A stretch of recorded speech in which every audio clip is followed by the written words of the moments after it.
tiwa ẹ jẹ́ á sọ tiwa lórúkọ tí a pè Akanji kan ọmọ Ademeto. ẹ jẹ́ á sọ tiwa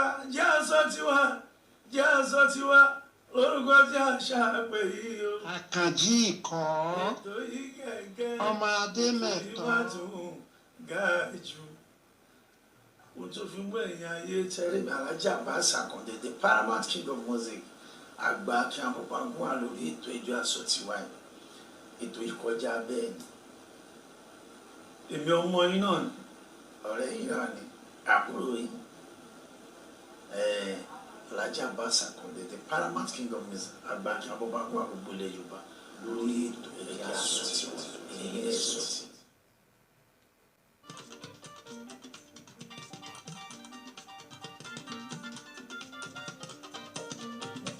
Ìyá àjọkú kalẹ̀ o. Ọmọ tó sáànà tó kọ́. Ọmọ mi rí ìsopọ̀ nídúró. Ìsopọ̀ ọ̀la.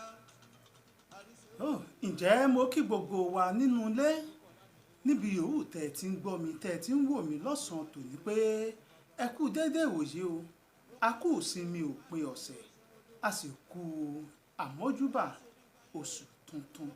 Oṣù ayọ̀, oṣù ìdùnnú ni yóò mọ̀ jẹ́ fún wa nígbà tá a bá fi rí jọ́ méjì jọ́ mẹ́ta báyìí á ti mọ̀ kíra wa pé a kú àmójúbà oṣù tuntun, oṣù February. Pẹ̀lú àṣẹ Òdùmarè, àlàjá tí ọlọ́kọ̀ tó ń la omi bẹ́ẹ̀ láàjọ la ọdún 2024 ìjà láṣẹ ti tèdùmarè, láṣẹ Ọlọ́run ọba. Tó mo kí yín káàbọ̀ sórí àkọ́tún ètò Ẹ Jẹ́ Ká Sọ Tiwa.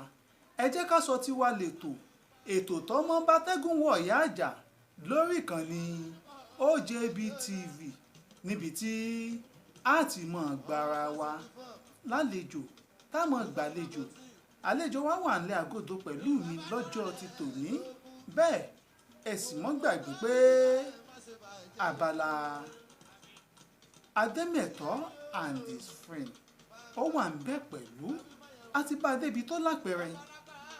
Lẹ́nìí mo sọ nǹkan kan lórí ètò ìlera ẹ̀dá, mo ní a ti fi gúnbì kan báyìí, ṣùgbọ́n ibi táwọn wá bẹ̀rẹ̀ láti mọ̀ ọ́rẹ́ mú láti mọ̀ mú látòní lọ ò ní àwọn ẹ̀dá kọ̀ọ̀kan tí a bá pàdé lẹ́nu ìrìn àjò wa. Tó mò ń bọ̀, mi ò tí ì dé.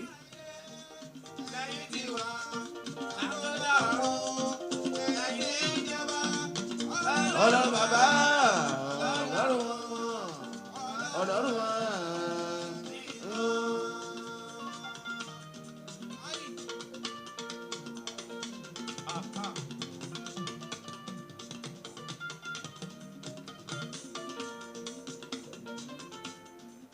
Ǹjẹ́ orúkọ mi ò mọ̀ yípadà?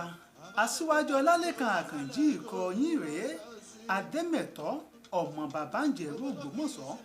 Èmi lọmọ òṣònú ní ògbálọ̀, ọmọ ńláṣọ òbómi tútù rẹ̀, ẹ̀là òjé ọmọ òye tẹ́bí, àrídìí ògo ológun ọ̀kàkà mójóbi mi yàngìyàngì. Bá a ṣèjọ mọ́ tukọ̀ ètò lọ́jọ́ ti tòní rèé. Mò ń bọ̀, ẹ máa gbọ́ kìíní ọ̀. Ó padà bá mi mo gbà fún ọ tó ẹ̀yin náà ẹ kú tọ́jú ó sànà.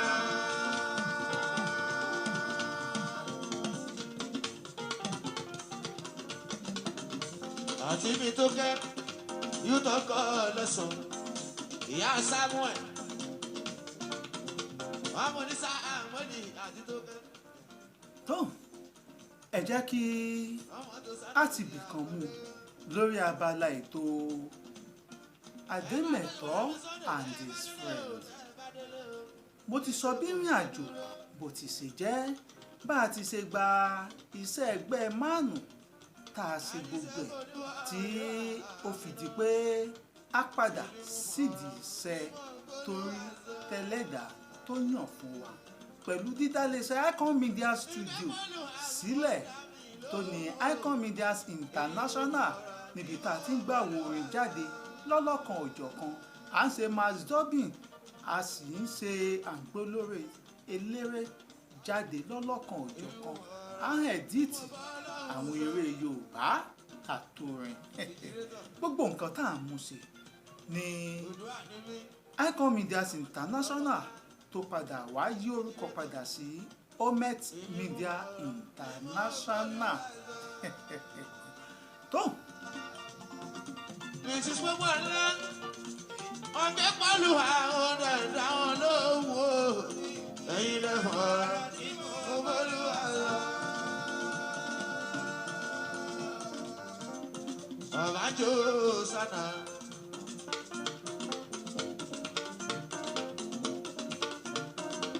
Ọ̀bájàkúnlábí jagunjagunjá méjì. Jáyì tó yà pa rábà wọn àyàwó ajá. Lẹ́yìn náà ṣe é rántí pé mo ní bá a ṣe ń fọwọ́ kan ṣiṣẹ́ àgbélére jáde bẹ́ẹ̀ náà là ń kọ ìròyìn àti bí mo ṣe pàdé ọ̀gá mi kan tá a fi dálé iṣẹ́ ìròyìn Gbajúmọ̀ magazine sílẹ̀ tó ibi tá a fi ti sí rèé ẹ jẹ́ ká mọ̀ láti ibì kan lónìí.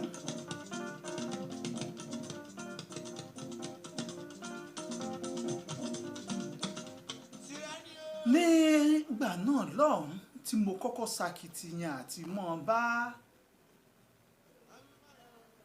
gbogbo èyí lóde àríyá láti mọ́ wà nínú entertainment industry. Ọ̀rẹ́ mi kan Muritala Alábẹ́dé òun ló ṣe atọ́nà mi dọ́dọ̀ ọ̀rẹ́ wa kan tá a pè ní Bílíámínù. Bílíámínù yìí ló jẹ́ ọmọ ẹgbẹ́ Òṣùpá Lágbà Theatre Group ní Mùsáfẹ́jọ́ lu Amùkòkò lọ́dún náà lọ́hùn. Bílíámínù yìí ló mú àwa méjèèjì tá a lọ fìforúkọ sílẹ̀ nínú ẹgbẹ́ Òṣùpá Lágbà Theatre Group. Ọlásùnkànmí òní máníjà ẹgbẹ́ Òṣùpá Lágbà. Asanwó wọlé a bẹ̀rẹ̀ sí ní ṣe rìásà lọ́tún lọ́sì àwọn náà bá wa kópa aláwàdà àjíkọ̀gbà náà kó orúkọ tán fún mi lọ́dún náà lọ́hùn. Ṣùgbọ́n nígbà tó wá yá àwọ̀ oko oré kankan ní gbogbo bí ọdún kan ọdún méjì máa rò pé ọwọ́ tó bá dilẹ̀ báyìí lè sùn bẹ́ẹ̀ níṣẹ́. Bílíámínù ò mọ̀ ṣe fídíò coverage ó mọ̀ ya àwọn olórin ó mọ̀ ya òde àríyá ó mọ̀ rìkọ́ọ̀dù káàkiri máa pè Bílíámínù mo ní mo mà fẹ́ kọ́ṣẹ́ kámẹ́rà láti mọ̀ ọ̀yà.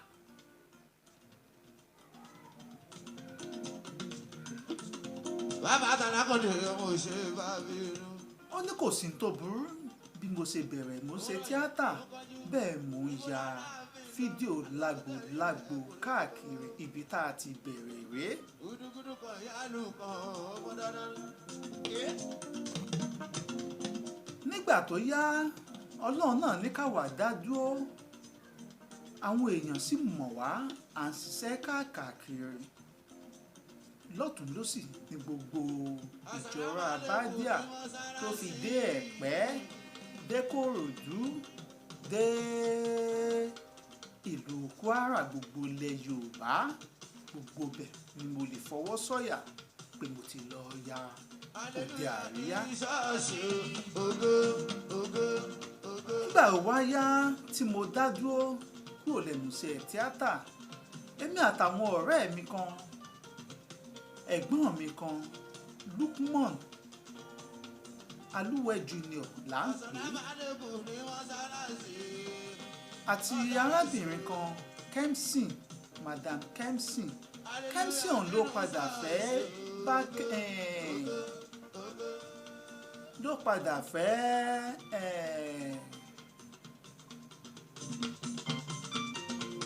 Bánkẹ́fà lọ́dún náà lọ́hùn.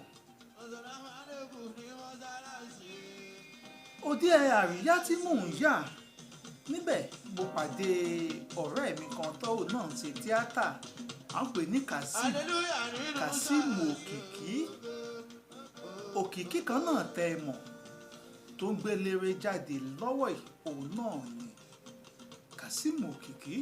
Àjọṣe kékeré ni, àjọ bẹ̀rẹ̀ iṣẹ́ yíyà ni, àjọ bẹ̀rẹ̀ àtijọ́ dọ́dọ̀ Òṣùpá lẹ́yìn tí mo mọ̀ Saheed Òṣùpá fúnra lára mi. Àyàṣẹ́ ìgbà tójú ń pọ́n Òṣùpá náà àwa náà bá ara ń bẹ̀. Òṣùpá sì fẹ́ gbọ́ nǹkan wọ̀nyí. Níbi tá a ti bẹ̀rẹ̀ tá a ti ń bá lọ èmi àti Kazeem Òkìkí music and films lọ́dún náà lọ́hùn. Nígbà tó yá à ń lọ à ń jáde èmi àti ẹ̀wádìí 5 and 6 bí ò bá sunlé tèmi èmi náà sunlé ẹ̀ títí tí mo fi wá gbáradì láti ya fíìmù mi lọ́dún 1995. Ìgbà náà ni mo mọ Ààrò Onífìlà Adédèjì, Ààrò Onífìlà Gòbí kọ́nà ọba ó fọ̀rùn kẹ́ pẹ̀lú Lógùdù Bẹ́ńbò. Ẹlẹ́ṣọ̀ọ́ wọ́n pọ̀ káàkiri tí wọ́n bá mi kópa nínú sinimá ọ̀hún. Ìyẹn bá a ṣe ṣe òpó ọ̀run ni wọ́n padà parọ́ mọ́, ṣùgbọ́n gbogbo tí n bá sọ fún yín bọ́ba òkè ṣe ni yóò ṣẹlẹ̀ rèé. Ìgbà wà ń location tí owó tán, ẹ̀gbọ́n mi ọmọ ìyá mi Oríyọmí Ọlákúnlé Làwà ó dúró tì mí ó gbowó kalẹ̀. Nígbà tá a wá parí iṣẹ́ Ààrò ibi tó ti sẹ̀mí ó ní pé ó ṣèṣe àwọn onítíátà fún mi. Onítíátà kì í fi ọwọ́ ọ̀tún ẹ̀ kì í fi tó ṣẹlẹ̀ lọ́wọ́ òsì kì í fi ọwọ́ ọ̀tún. Ṣùgbọ́n mo ti yáfí àṣìṣe ẹ̀ mo ti yáfí ẹ̀fọ́ lọ́hùn ọba tó jọ dèmi àti ẹ̀. Kí ni tó ṣẹlẹ̀ ní pàtó? Ó ní pé fíìmù tẹ́mi fi ogún ọjọ́ mi yà gbogbo owó tí mo ní pátápátá ó takú. Ẹ̀gbọ́n mi ó tún fi owó láti fi ṣùgbà mi ó wá jẹ́ kó wọ̀ ló kó tó fi ń lọ gbalé òun ṣe bó ṣe wù ọ́. Iṣẹ́ wà ní stúdíò ààrí kankan sí àríyá. Bí wọ́n bá tún yaṣẹ́ tán wọ́n bá tún ní a tún máa mówó captioning wá. Ìdààmúdààbò bá mi mo fọlọ́run bá búra ayé sú mi lọ́dún náà lọ́hùn. Ṣùgbọ́n ọba òkè ó ti nímọ̀ lórí ohun gbogbo. Ẹ jẹ́ n sọ nípa iṣẹ́ tíátà kí n mú kúrò bẹ́ẹ̀ lénìí ká tún tó lọ sọ́nà mi. Nígbò yá ẹ̀gbọ́n mi wá wò pé ó wá wò pé kí là ń ṣe yìí. Iṣẹ́ tí ń woṣù 6 lẹ́yìn ìgbà tá a yà tán ó ti ń wúlò oko ọdún kan wọn ò dẹ̀ kú òǹbí stúdíò tán tí ń ẹ́díìtì ẹ̀ lọ́wọ́. Bí ó ṣe bẹ̀rẹ̀ sí ní pariwo rèé. Bọ̀dá mi Ọlákúnlé Oríyọmí Oris lọ́rọ̀ kan pẹ̀lú ariwo pẹ̀lú àlẹ̀ iṣẹ́ ọ̀hún wọn padà yà tán a tún wá yà tán àgbà mástà àgbà gbogbo ẹ̀ sọ́wọ́ ó kù bá a ṣe fẹ́ tà á èyí ló mú mi di èrò Ìdúmọ̀tà lọ́tùn lósì mo pò yìí mo dọ́dọ̀ Isolaki mo dọ́dọ̀ Lasco mo dọ́dọ̀ Afisco mo dọ́dọ̀ Jídé Legend Films nídùúmọ̀tà lọ́hùn. Ìgbà ló ṣẹ̀ṣẹ̀ ya sinimá kan Omi Òkú sinimá ń tà aráyé sọ pé wọn ò tún ní wò bá mi mọ̀ ó wá gba sinimá lọ́wọ́ mi Bíntù làkọlé ọ̀hún àdéhùn tèmi àti ẹ̀ ni pé òní ò tà á ṣùgbọ́n ìkànnù àwọn ọmọ ṣẹ́ ló bá gbé fún Razaki Àràsá náà korúkọ ọmọkùnrin ọ̀hún wọ́n bá tẹ́wọ́ gbà á wọ́n bẹ̀rẹ̀ iṣẹ́ wọ́n dọ́ọ̀bù wọ́n ṣe gbogbo ẹ̀ wọ́n ṣe jákẹ́ẹ̀tì mo rí mo wo gbogbo ẹ̀ ó tẹ́ mi lọ́rùn ló bá dijọ́ Monday fíìmù jáde o inú mi ti ń dùn lábẹ́ aṣọ pé ṣebí wọ́n ní tá a bá ti ya sinimá ìlọ́po mẹ́ta owó lágbà ṣùgbọ́n eléyìí ò tiẹ̀ rí bẹ́ẹ̀ torí ikú mú ọ̀tún ti bọ́ sí ti tòsí bí n bá tiẹ̀ rérè tó pọ̀ kí n sáà ti rojú owó ibẹ̀ láwà fíìmù jáde Bíntù jáde ó wá di pé ládùúgbò wa àwọn èèyàn ń sọ ẹ̀gbọ́n ẹ̀yin lẹ ya fíìmù yìí àìwánú kínní bá a ṣe bẹ̀rẹ̀ pẹ̀lú àṣẹ Ọlọ́run orúkọ náà lákúrí àpadà owó owó tí wọ́n kọ́kọ́ san báyìí ibi tí mo ti yá gbèsè lọ́tún lọ́sì òun ni mo fi kọ́ kínní kan tí òun sì mí ni pé ọmọkùnrin tó ń pè láràsá yìí ó ti gba fíìmù kan lọ́wọ́ àrà Abẹ́òkúta ó wá fowó tèmi yí gbèsè títì ẹ̀ ṣùgbọ́n mo jẹ́rìí bọ̀dá tí mo ní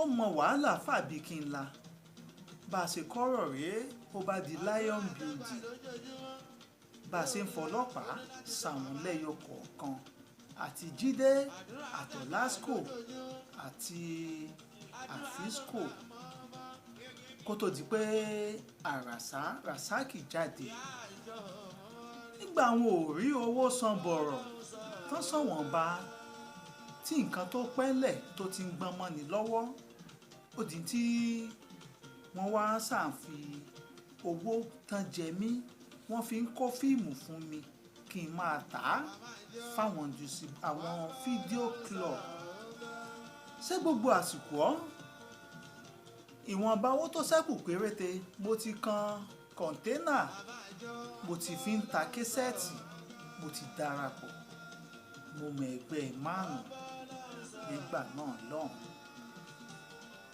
mo wá bẹ̀rẹ̀ mo sá ń tà á lọ́tún lósì ṣùgbọ́n gbogbo ẹ̀ ò jọra wọn. tó ibi tí àdéhùn èmi àti àwọn mákẹ́tà àti nídìí iṣẹ́ fíìmù ibi tí kálukú ti yín ìpín rèé tí kálukú ń ṣe tiẹ̀ lọ́tọ̀ọ̀tọ̀ pẹ̀láṣẹ Ọlọ́run pẹ̀láṣẹ Èdùmàrè màá tẹ̀síwájú.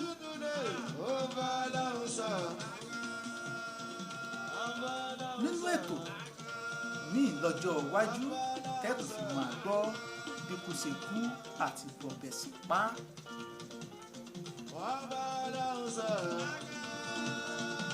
Ọmọ mi ràn ó ṣe ọmọ aládùn àmọ́mọ́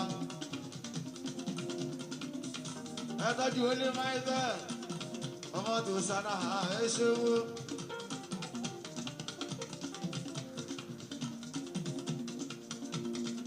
ọmọ aládùn àṣẹ́ńgọ́ àdúrà ló gbà gbàgbọ́ Ọlọ́run ló ní kó rí bẹ́ẹ̀ ló ní àwọn oníwá sí bí lónìí ìyá ló lóyọ̀. tó mo kí gbogbo wa pé ẹ káàbọ̀ sí abala ètò ẹ jẹ́ ká sọ tiwa ẹ jẹ́ ká sọ tiwa lẹ́tọ̀ lórí ìkànnì OJB TV Yorùbá níbi tá a ti ń tẹ́ pẹpẹ àṣà àti èdè Yorùbá tá à ń gbé lárugẹ ilé àkọ́kọ́ òní wọ́n ti ń gbẹ́dọ́ ìran alára ní bàbá àrà OJB TV àrà bàbá àrà. bàbá wọn bọ́ lọ́rùn sọ̀rọ̀.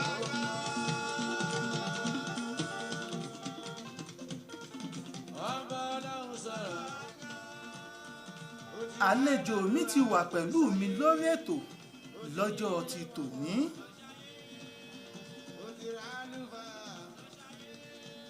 ẹ ti mọ̀ rí ojú làṣà nínú àgbẹ̀, ẹ ti mọ̀ gbọ́ lábẹ́lẹ̀ pẹ̀lú orin tá à ń lò. àlejò tá a fẹ́ gbà lọ́jọ́ ti tòní tá a fi gbé wọlé.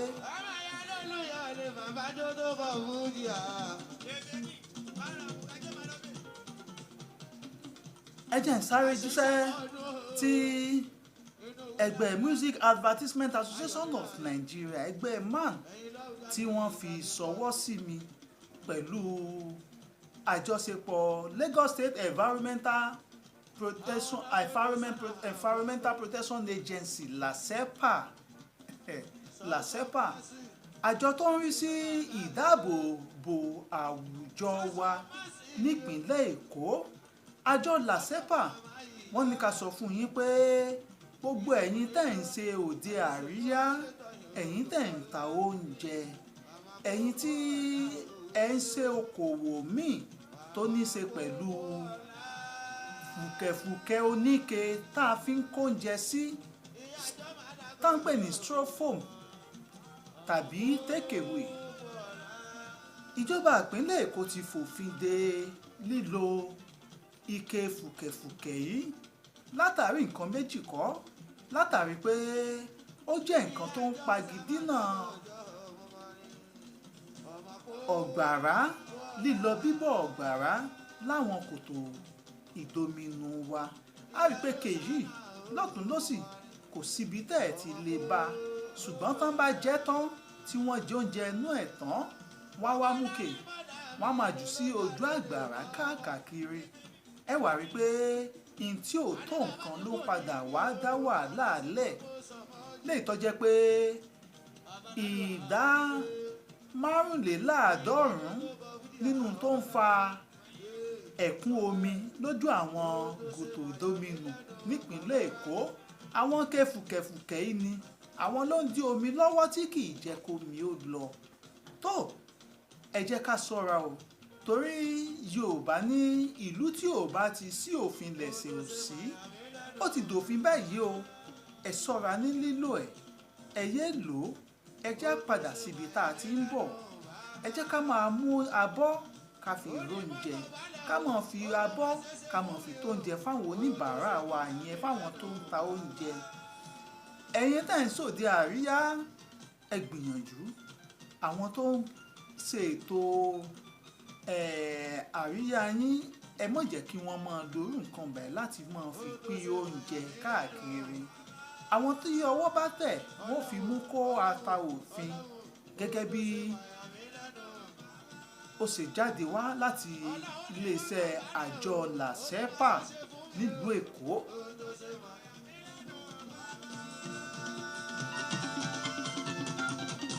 ó ní mọ́mọ́ balẹ̀ o, ó ló máa jóná fún mi o, ó tó ṣe mọ̀yà mí lẹ́nu.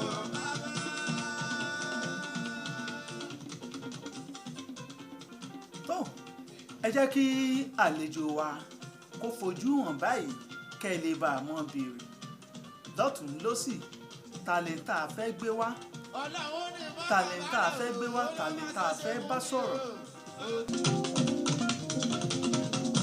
Ọlọ́run la gbé ká o, ó ní bá ojú ṣe lọ, ó tó ṣe mọ̀yà mí lẹ́nu.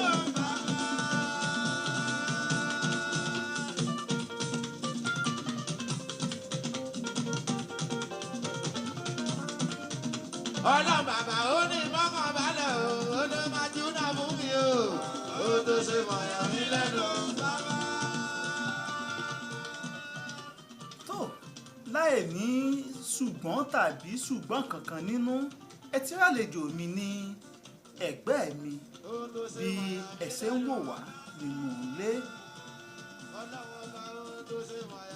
àlejò wa, ẹ bá wa dárúkọ yín fún àwọn tí ó ń wò wá nínú ilé. Buhari ni mo kí o, orúkọ mi Aṣiwaju lọ́rọ̀ sọ̀sára fìdíbà. orúkọ àlejò wa ni Asimiu Akande Glorious Hosanna kí n kọ́kọ́ bẹ̀rẹ̀ láti bí pé báwo ni ẹ tiẹ̀ ṣe kékeré, báwo lẹ ṣe kàwé àbí báwo lẹ tiẹ̀ ṣe gbé ìgbésí ayé látẹ̀yìnwá. àdúpẹ́ fọlọ́run àdúpẹ́ túláàsì ìlú òkè láti kàwé àwọn òkàwé lẹ́kọ̀ọ́ ìwọ̀n lẹ́kọ̀ọ́ náà àti gbé àdìbàdàn náà àti gbégbá fújì àti try kọ́lọ́sà kùsànù àkógbà fún tàbí dẹ́kọ̀ tá tó fèrè pàdé ẹ̀yìn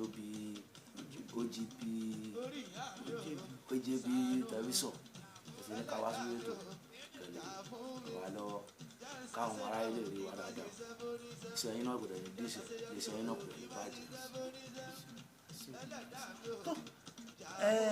ọmọ ìlú wo ni Glorious Hosanna? ọmọ Ìbàdàn lórí ọ̀rẹ́ mi. báwo lẹ ṣe wá ronú kan orin kíkọ? Ọlọ́run ni tọkàn tó bá ti fún yàn ó ti fún yàn tálẹ́ǹtì náà mi ò kọsẹ́ lọ́wọ́ ẹni bọ̀ Ọlọ́run ti fún mi náà mo ṣe ti àkàyè lórí Ọlọ́run sáré bàbá mi pàdé. ká tó máa tẹ̀síwájú ẹ jẹ́ ká tún gbọ́ orin náà. gbogbo mi ní kẹjà o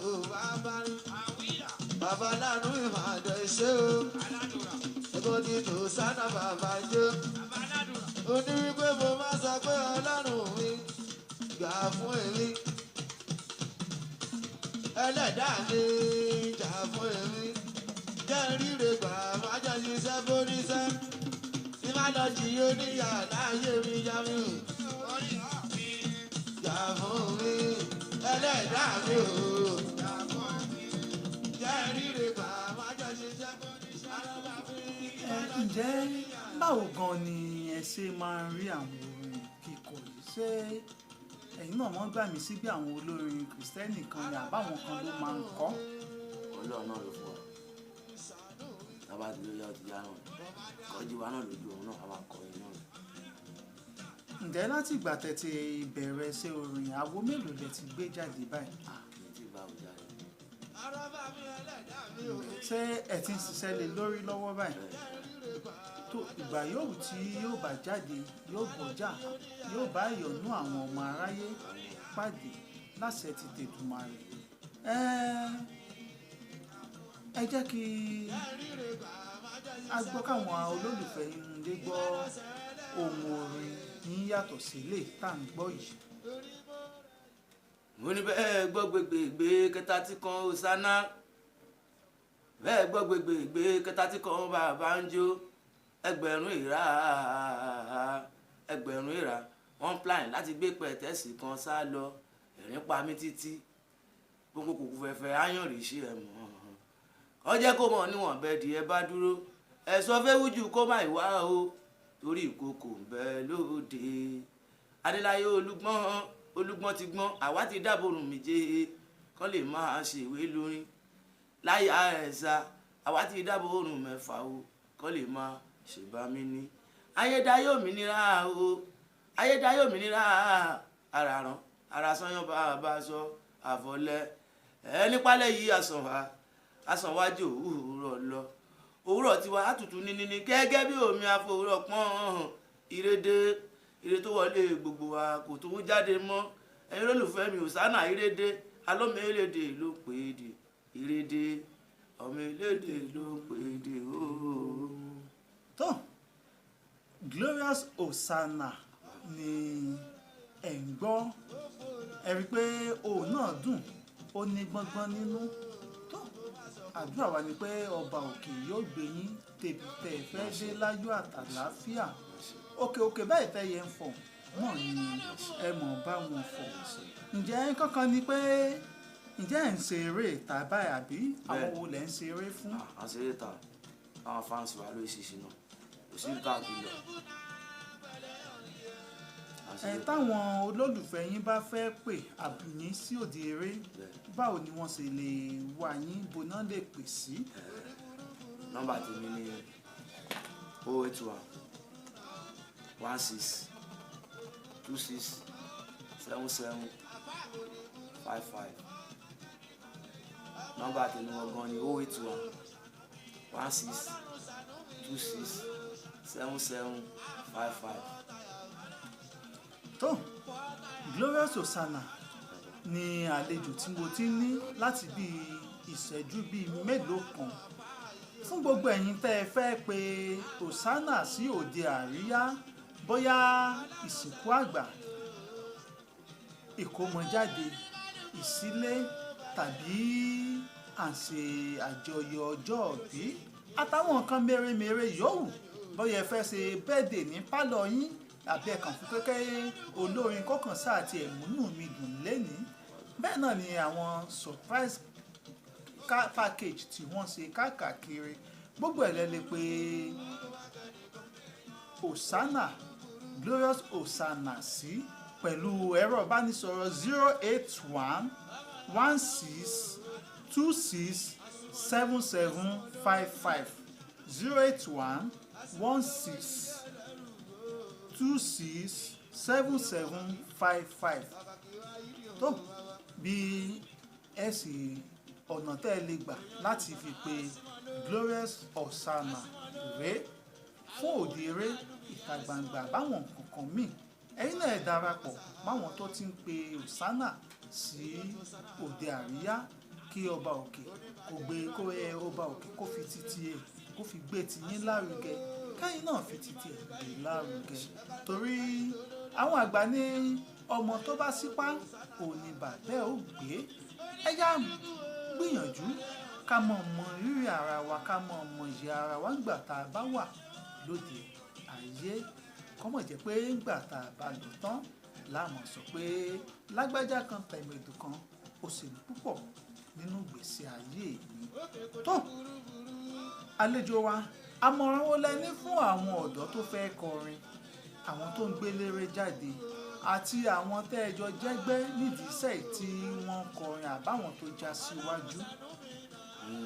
Torí pé wọ́n ní àwòkọ tó ti kọ náà ó fẹ́ kí ètò ìkọ̀ owó kọ sí gbogbo àná a máa mókè náà ní àdúrà tí màá gbà fún anybody. Àwọn ọ̀gá wa náà tó ti wà lókè náà lágbá iṣẹ́ aláwọn ní wálẹ̀, gbogbo nǹkan tó ti fowó orin ṣe kò ní dìbàjẹ́ mọ́ wọn lọ́wọ́ àgbà iṣẹ́ àlà. Àwọn ọmọ ọ̀dọ́ náà tó tún ń bọ̀ tó ń try náà kán máa sùn lè kọ́tà máa gbé bọ́dì kẹ́nìbọ́dì kájọ mókè náà làdúrà wa iṣẹ́ àlà. tó kí kó tó di pé a padà dàgbé rẹ̀ ọ̀pá bàbísí ẹja ẹ̀fà àtàlì ìṣòro ọ̀ẹ́sìkọ́pì ewé àjí sábàbà o ẹ̀kọ́ tó sára ní gbogbo. kó tó di pé a mọ̀ padà dàgbé rẹ̀ àlejò mi, ẹ bá mi dárúkọ àwọn orúkọ yín lẹ́ẹ̀kan sí i kẹsì bá mi forin gbé lẹ́sẹ̀. orúkọ tèmi ní Aṣiwaju Akanji Glorious Hosanna ọmọ Ìyá Ìbàdàn. mo ní oníkálukú òhò pẹ̀lú yan tiẹ̀, òní burúburú kó má kẹ́nìkan mọ́ nìyàn, èní burúburú kó má kẹ́nìkan mọ́ nìyàn, orí mi jà fún mi o, jà fún mi o. ẹ̀yin ti wá ẹ ṣe ọlápọn yín lé o, every Sunday àmọ́ wà lẹ́kọ̀ọ́ ọjọ́ sàn ẹ̀yà aláàánú ẹ̀ṣánú àwọn aráàlú gbà ṣe. ọmọ bàbá ó sá èyí tó sára ó wá rí ìlẹ́tọ̀ ibùsọ̀ bẹ́ẹ̀ owó fọ́táyà yóò ṣe ọmọ bàbáṣì yóò tọkàn lẹ́sọ̀ pàdé lò. tó láti bíi wákàtí kan tá a ti wà lórí ètò ẹ jẹ́ ká sọ tiwa, àmọ́ lọ lọ́jọ́ ti tòní o.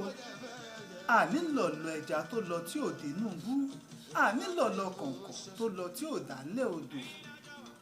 Aṣiwaju Olalekan Akanji ìkọ́ Ademeto ọmọ bàbá ń jẹ̀rọ Ògbómọ̀ṣọ́, alágbè mi ṣe tá a gbére lé, àlùkò mi ṣe tó ń ròde èkó sùn, lékèlékè mi ṣe tán mò ń ròde ìkẹfún níní.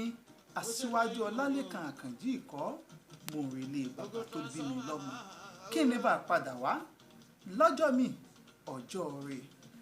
tó Oòduà ó gbè yín o, yóò gbèrò mi láṣẹ tèdùmàrè.